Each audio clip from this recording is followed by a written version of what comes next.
there's been a trend in rugby generally, but especially in the Premiership, for attacks to be on top, for more points to be scored, for more free-flowing rugby. But was this the weekend when the ship got corrected, when power came to the fore? And is it going to be power that ultimately gets you to the playoffs? That is maybe the story, arguably the story, of round 14 of the Gallagher Premiership. And that's what I'm going to review now. I'm Tim, this is Egg Chasers. Please give the video a thumbs up and hit subscribe and let me know your thoughts down below in the comments. Really, really tight at the top in the hunt for the playoff spots. Well, actually not at the top. Not at the top, because Bath are miles ahead. 15 points clear. They can just put their feet up till the playoffs. They haven't got to worry. But as for the other 3 spots in the top 4, 7 teams are still in the hunt. I think there's an argument that Quins, with their defeat this weekend, I'll go through the games, I think there's an argument that they're out of the playoff picture now, but never say never with Quins. But it is quite interesting. I've been making the point lately that I think maybe the Premiership teams have been emphasising the attack and maybe at the expense of the defence. And I think we've seen a lot of English teams come unstuck in the Champions Cup when they come up against especially French opposition. We've seen them be really opened up because their defence is not good enough. The Premiership, really competitive and really, really entertaining. But I do, and I have been talking about this recently, I do feel like the attacking dial has just been maybe turned up a little bit too high. And rugby, when it comes down to it, and this is why actually some of the results this weekend kind of, if I'm sort of selfishly, actually pleased me a little bit, because it demonstrated that those fundamentals in rugby, a strong set piece, a really strong defence, winning the collisions, is ultimately what rugby comes down to, especially that physicality. The gain line in attack and defence is absolutely massive, and that is one of the stories of this weekend, and some of the results really have changed the picture in the hunt for the playoffs. And yeah, Sale Sharks, who, you know, only a few weeks back were kind of written off for their playoff shot. They have been on a proper run now, and they are hitting some form, and they got a really good win on the road against Harlequins, 29 points to 43.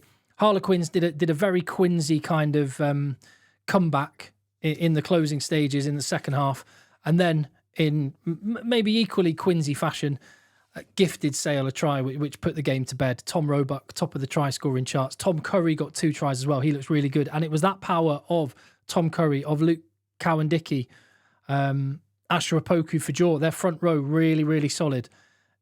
International quality players, world-class players in some parts, in the pack in particular, and then with George Ford pulling the strings.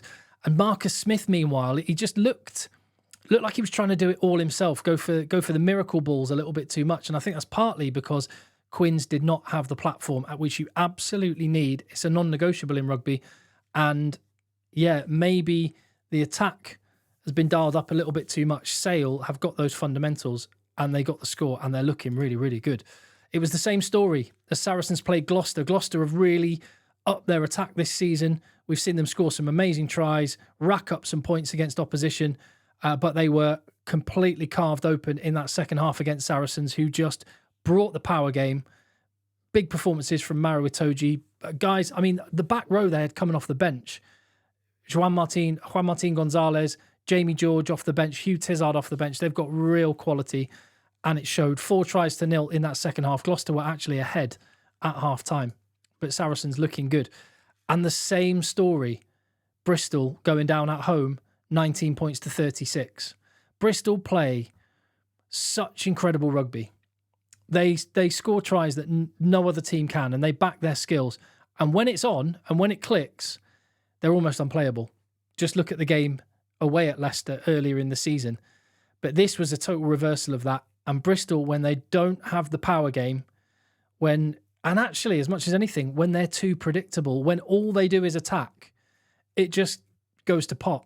And I think when you get to these big games at the end of the season, when the games tighten up, when the consequences of moments in games get bigger, it's all about set-piece fundamentals. How good is your defence? How good your kick chase? How good your scramble? And it's not all about racking up 50 points of worldy tries. Bristol tried, but all they did was try and attack and attack and attack. There was no variation in their game. I was watching it kind of admiring the ambition, but being so frustrated by Bristol never kicking the ball. If you never ever kick, what do you think the opposition's going to do? Leicester just lined up only Freddie Stewart in the backfield, one man in the breakdown, 13 men stacked out across the park and just went, we're going to have you. And they did. They absolutely swarmed Bristol, who then, as a result, trying to play, coughed up soft tries, and they will need to be better. Northampton Saints got a win away from home. It was a much changed Northampton Saints team, not their first choice team, but they won away at Kingston Park against Newcastle. The game was won, and then Newcastle came back with the last play, and Northampton were able to come away with the points. But like I say, a much changed team. And then Bath were well ahead of Exeter, who then came back in the second half, and the Bath players described it as like a war zone. But another win, and Bath have just got that habit. And they have got an all-court game. They can do the brilliant attack that Quins and Northampton and Gloucester and who else am I not thinking of? Bristol, of course. They can do that stuff, but they've got the steel that runs through their team as well. And they are just so far ahead of anyone else in the table. As I say, I do think when you look at the fixtures that are left, I think Quins, I think you can almost knock them out of the playoff picture now. They're 6 points behind with 4 games to go. So they can get there. They've got to go away to Leicester. And then they've got 2 home games, which are winnable.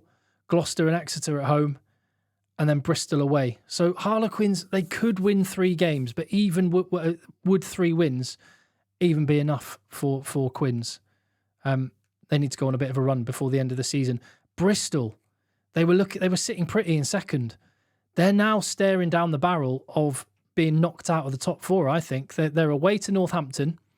And I think Northampton, because it's a home game, I think they're going to go strong. Even though they've got Champions Cup the following week, I think Northampton are going to put their best team out at Franklin's Gardens. And that's going to be tough for Bristol as a result. Then they've got Bath at home. And I think, well, maybe because Bath are in the Challenge Cup, they might rest players. But then again, it's a derby match, so maybe Bath will be up for that one.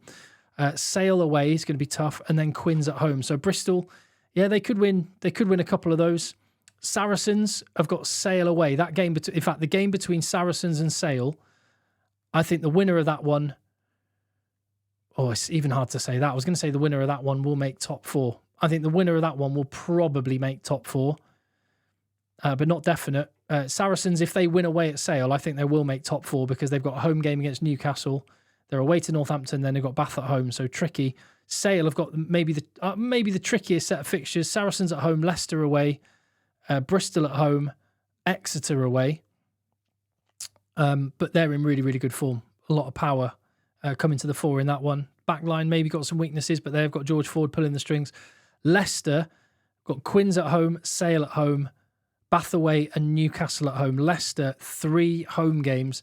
I think they're in the playoffs. I think they're going to finish second. So I think it'll be Bath 1, Leicester 2, and then Gloucester have got the best fixtures in the remaining season. They've got Exeter at home, Quins away, Newcastle away, and Northampton at home. They have got all of the 4 teams below them in the table, and there are only 4 teams below them in the table. So Gloucester, their defeat was a massive blow the weekend, especially not even getting a losing bonus point or try bonus point. But they've got the most favourable set of fixtures. So I think possibly Gloucester could sneak into 4th. And I think it's between... I think Bristol might miss out. I do. I think possibly the winner of Sale or Saracens is going to be 3rd place in the league. It's getting so tight and tense. It's really interesting. But to that bigger point, have Premiership teams been focused a bit too much on attack? And are the chickens coming home to roost there? And is the power game and are the fundamentals showing themselves again to be absolutely essential when it comes to rugby? And you see teams like in the URC, the Bulls and Leinster. You look in the top 14, and yeah, Toulouse have got an amazing all-out, all-court attack, but they've got some absolute mutants as well.